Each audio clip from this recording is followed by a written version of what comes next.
할렐루야. 지난 시간에 우리는 아브라함을 통해서 축복의 통로에 대하여 말씀을 나누었고, 자, 오늘은 축복의 통로의 의미에 대해서 또 그 사례에 대해서 다 함께 살펴보면서 함께 은혜를 나누고자 합니다. 구약시대에 하나님은 제사장인 모세로 하여금 아론과 그 아들들에게 이스라엘 백성들을 오늘 본문의 말씀 민수기 6장 22절로 27절 말씀과 같이 축복하라고 말씀하십니다. 하나님은 아무에게나 축복을 선포하라고 하지 않으세요. 이것을 보면 제사장의 중요한 직무가 무엇일까요? 그것은 하나님의 백성들에게 축복을 선포하고 또 그들 위해 늘 기도에 힘쓰라는 것임을 알 수가 있습니다. 구약의 제사장들에게만 그런 권한이 주어지는가요? 그렇지 않죠.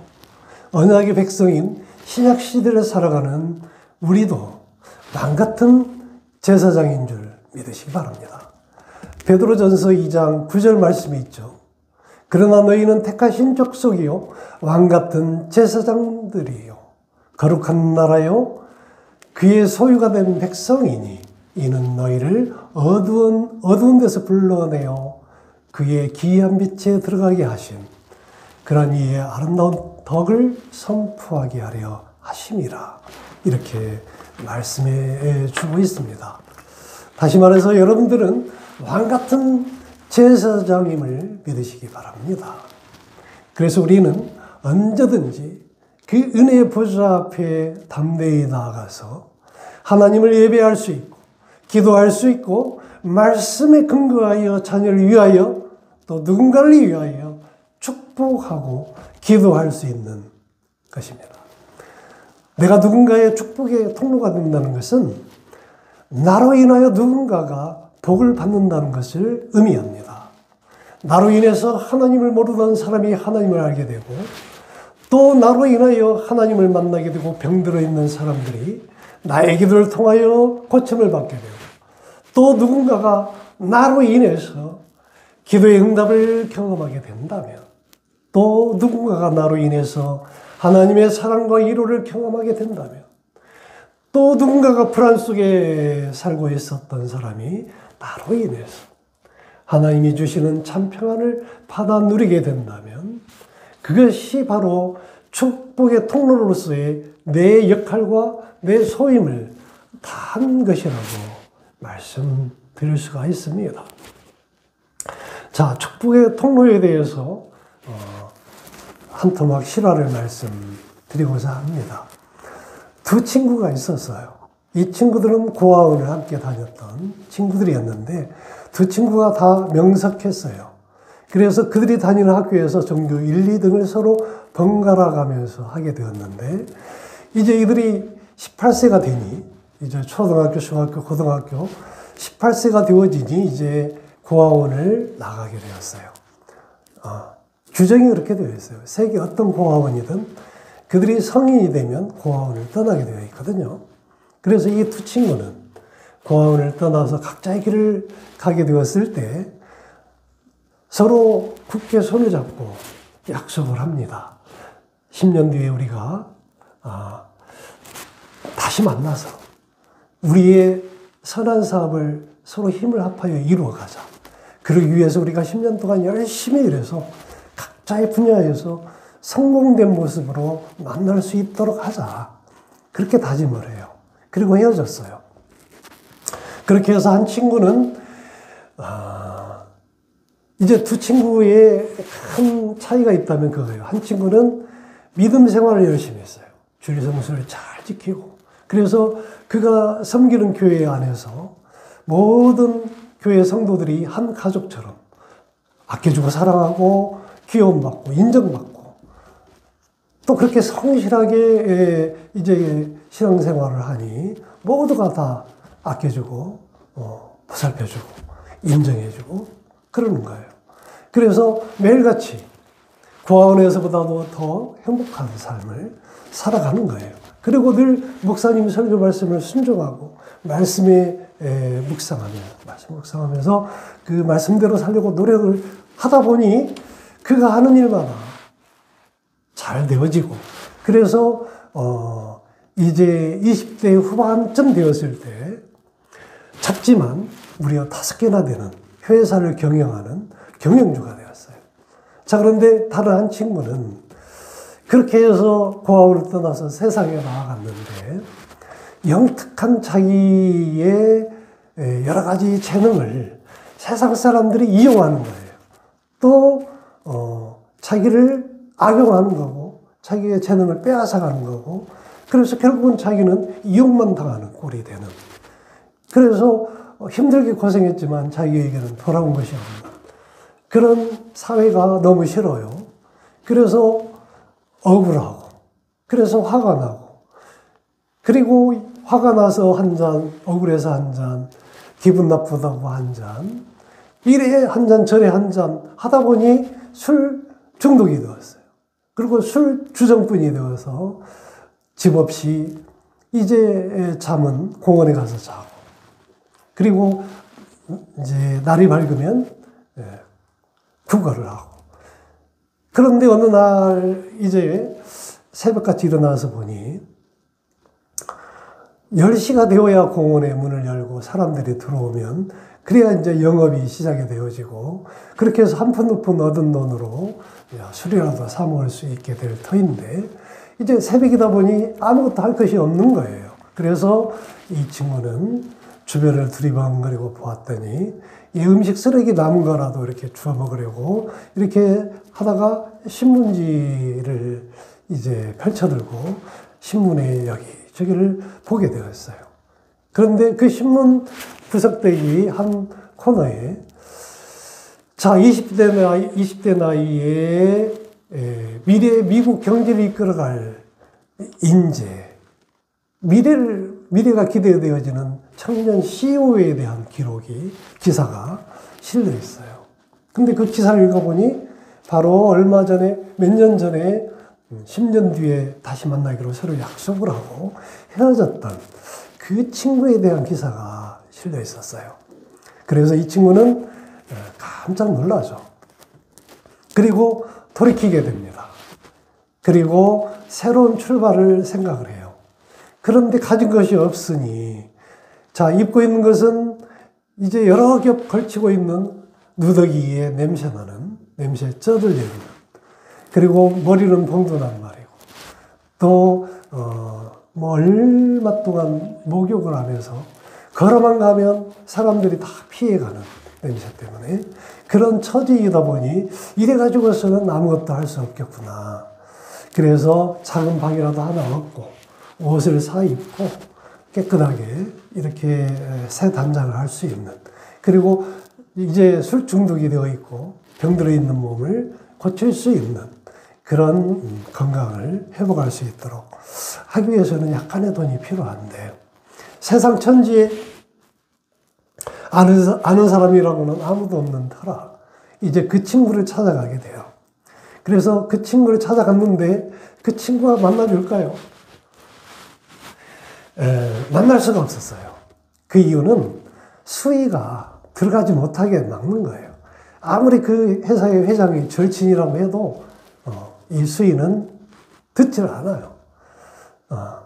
그리고 또 그런 사람이 회사에 들어가면 수많은 사람들이 짜증을 낼 거고 모든 책임을 그 수위한테 물을 터이니 수위는 그 친구가 나타나기만 하면 쫓아내기 일쑤예요. 그래서 일주일이 지났지만 그 친구를 못 만납니다. 결국은 이제 수일 지나서 경비실에 숨어 있다가 친구가 출근하는 시간에 맞춰서 뛰어가서 친구야, 나다, 누구다 라고 이 얘기하니 그때 친구가 보니, 자, 얼굴은 모르겠지만 이름은 내가 잘 아는 친구의 이름이고 목소리도 비슷해요. 그리고 뜯어보니 그 친구예요. 그래서 데리고 이제 회장실로 가죠. 그리고 회장실에 가서 그 친구의 사정을 듣습니다.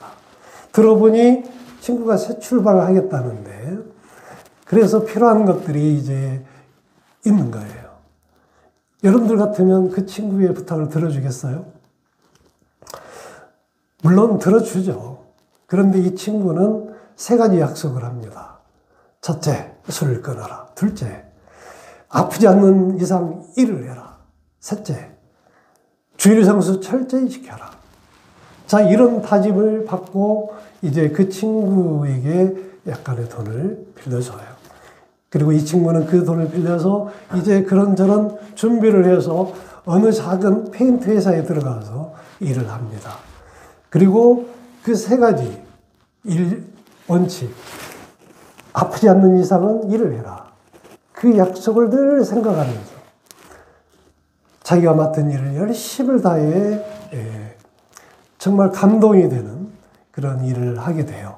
자세한 내용을 하고 싶은데 시간 관계상 생략을 하고, 결과적으로 그 친구가 열심히 페인트 일을 하면서 그 사람이 완성해 놓은 그런 페인트 칠을 보면 정말 탐복할 만큼 완벽해요.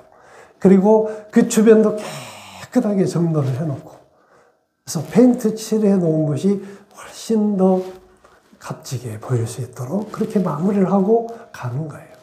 그러니까 사람들이 이제 모이면 뭐 이런 얘기 저런 얘기 하다 보면 그런 페인트 일을 하는 어떤 사람, 그의 성실성, 그의 열심히 하는 그런 진지한 모습을 보면서 감동했던 이야기를 이렇게 하게 되는데, 들어보니 또 저 친구도 똑같은 생각을 하고 있었던 거예요. 그래서 입소문이 나가지고, 그래, 나도 한번 그 친구에게 페인트 일을 좀 맡겨봐야 되겠다. 미국이라는 나라는 울타리가 어마어마하잖아요. 그리고 그들의 건축물은 대부분이 목재예요. 따라서 페인트 칠을 해야 될 곳이 많아요. 근데 미국 사람들은 손이 길고 팔이 길고 그래서 허리가 약해요. 그래서 이 페인트 칠을 하는 이 손작업이 굉장히 서툴러요. 그리고 또 이 사람들은 게을러요. 한국 사람들처럼 그렇게 철저하지를 못해요. 그래서 페인트를 칠하면 그걸로 땡이에요. 얼룩이 졌거나 뭐 어쩌거나 저쩌거나. 그래서 페인트 칠을 보면 그다지 마음에 들지 않는 그런 마무리가 대부분인데, 이 친구가 해놓은 것은 완벽한 거예요. 그러니 비교가 되죠. 그래서 이 친구에게 이제 입소문이 나와서 이 페인트 칠을 맡기다 보니 이 회사의 페인트 업은 나날이 번창하게 해 가게 되고, 결국은 인근에 있는 필라델피아라는 도시에 지점을 내게 되었어요. 그래서 그 페인트 회사의 사장이 지점장으로 이 친구를 보냅니다. 당신 덕택에 우리 회사가 이렇게 커졌다. 이제 당신이 그 도시에 가서 필라델피아 지점장으로서 일을 해달라 보내요. 이 친구는 지점장으로 갔지만 똑같이 그렇게 열심히 일을 하는 거예요. 그래서 그 분점도 어마어마하게 확장이 되어 가는 거예요. 그런데 안타깝게도 그 회사의 사장님이 이제 병이 걸려서 죽게 되었어요. 그리고 유언을 남기게 되는데 그 지점장으로 하여금 자기 회사를 맡아달라. 그래서 이 친구는 20대의 나이에 얼마 30대 이 정도 이쪽 저쪽 된 나이에 이제 크게 확장된 페인트 회사의 사장이 되었어요. 그리고 이제 5년이 되어서 친구가 이제 그 돈을 빌려주고 갚기로 했던 친구를 만나기로 했던 그런 날이 되어서 두 사람이 만나는데, 이 친구에 대한 모든 내용을 돈을 빌려준 그 친구가 다 알고 있는 거예요. 알고 봤더니 그 친구는 돈을 빌려주고 자기 직원 한 사람에게 매일같이 그 친구에 대한 소식을 리서치하도록 했어요. 그러니까 매일같이 소식을 들어보니 정말로 감동의 소식들, 그리고 참 친구지만 대견스러운, 한때는 술 중독이었지만 이제 새 사람 되어서 그러한 멋진 일을 하고 있는 친구가 참 대견스럽다, 고맙다. 자, 이런 마음이 들어서 이제 5년이 되면 어떤 회사를 하나 맡길까, 이렇게 생각을 하고 준비를 하고 친구에게 만나서 고맙다. 이 회사를 맡아도. 이렇게 부탁을 하니 친구가 전혀 뜻밖의 대답을 해요. 아니다, 친구야. 고맙다. 그러나 나는 우리 회사 사장님으로부터 이런 유업을 내가 받았다, 유지를.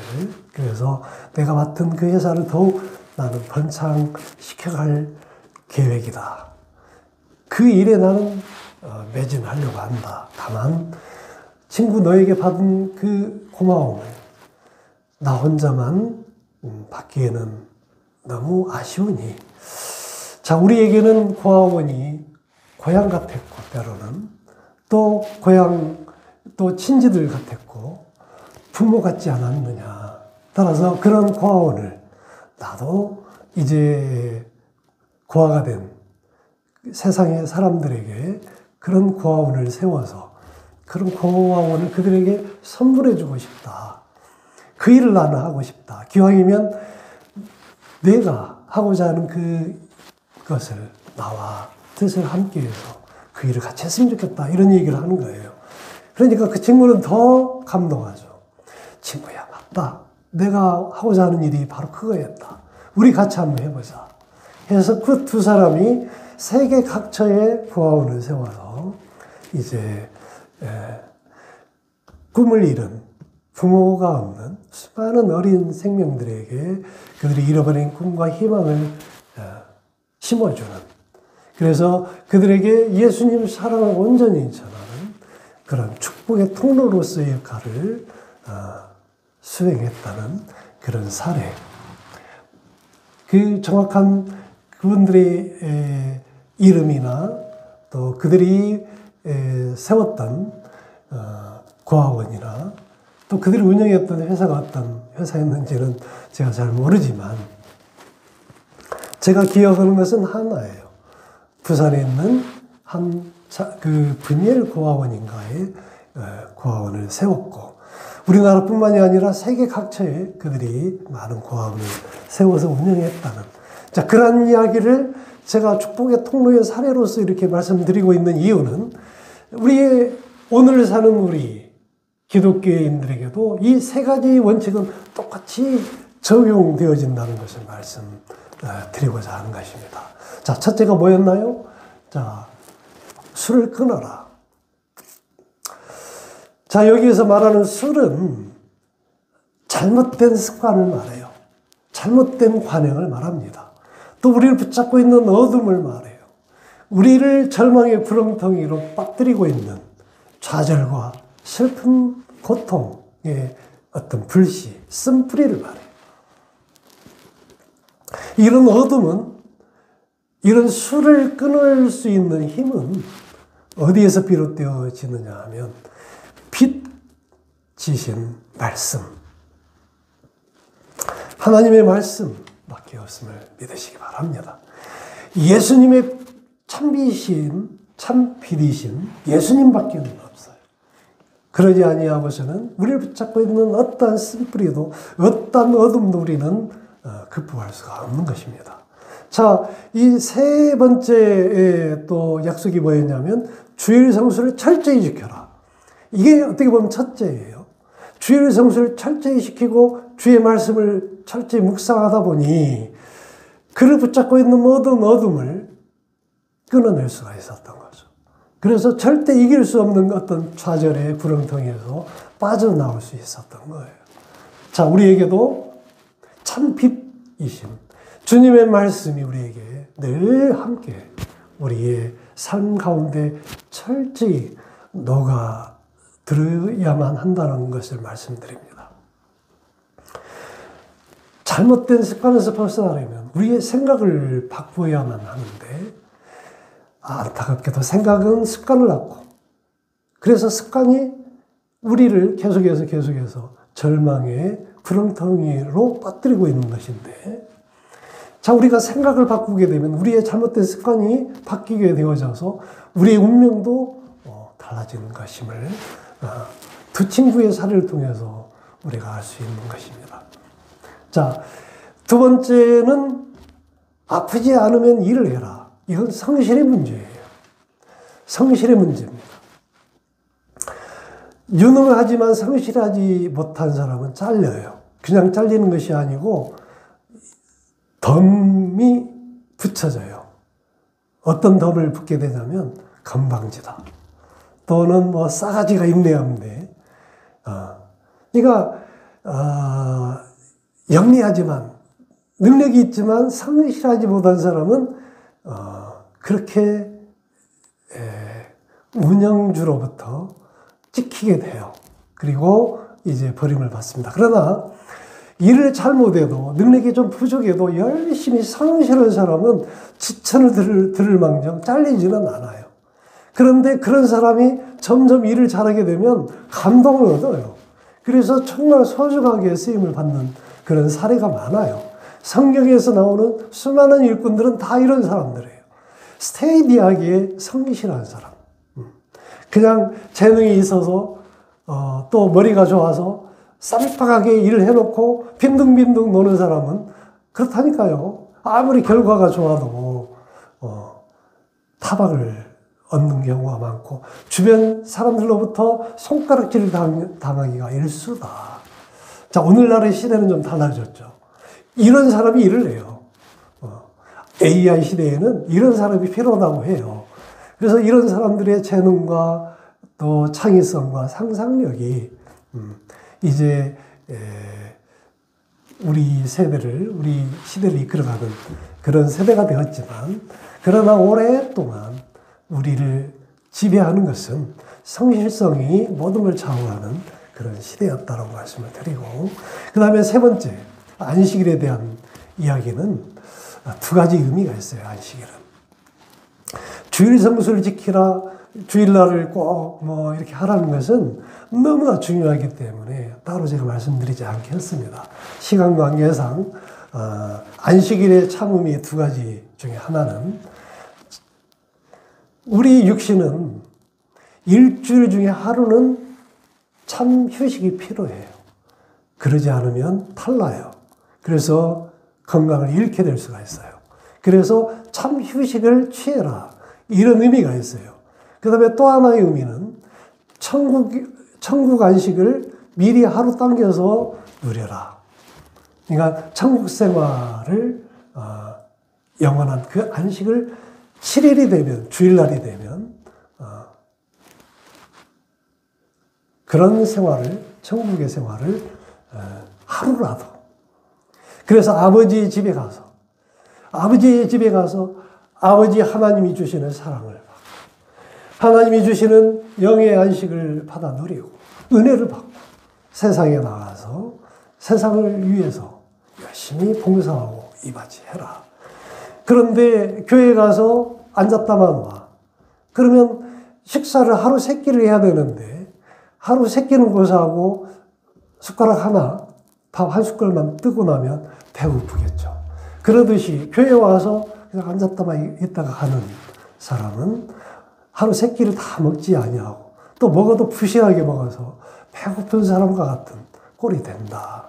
따라서 교회에 와서 아버지가 주시는 사랑을 마음껏 받아 누리고, 또 아버지가 주시는 영의 안식을 받아 누리고 참 평안을 누리고, 또 설교 말씀을 들으면서 말씀을 묵상하면서 순종하는 마음으로 기도하고 뜨겁게 기도하고, 주일날만 와서 예배드리고 가는 것이 아니라 틈나는 대로 와서 예배드리고, 또 틈나는 대로 와서 하나님께 매달리고, 때를 써도 좋아요.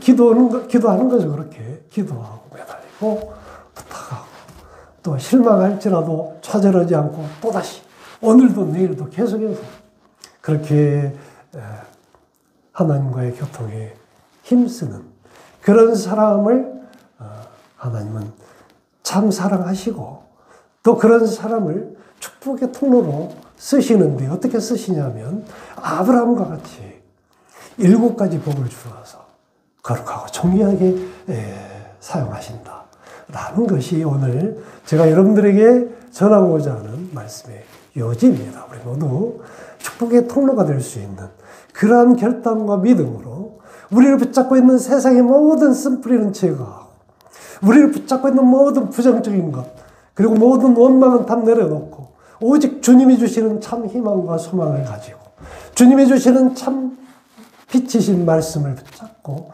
그 말씀의 능력으로 세상을 살아가는 저와 여러분이 되어지시기를 바라고, 또한 그러한 것 플러스 충성된 마음. 성실성의 문제는 곧 충성이에요. 그래서 하나님은 우리에게 순종과 충성을 늘 말씀을 하십니다. 충성된 자의 모습으로 살아가는 그러한 결단으로, 믿음으로 늘 주일 성수를 지키고, 그래서 일주일의 하루는 천국 생활을 누리는 우리 모두가 될 수 있기를 예수님의 이름으로 축복하고 축복합니다. 기도하시겠습니다.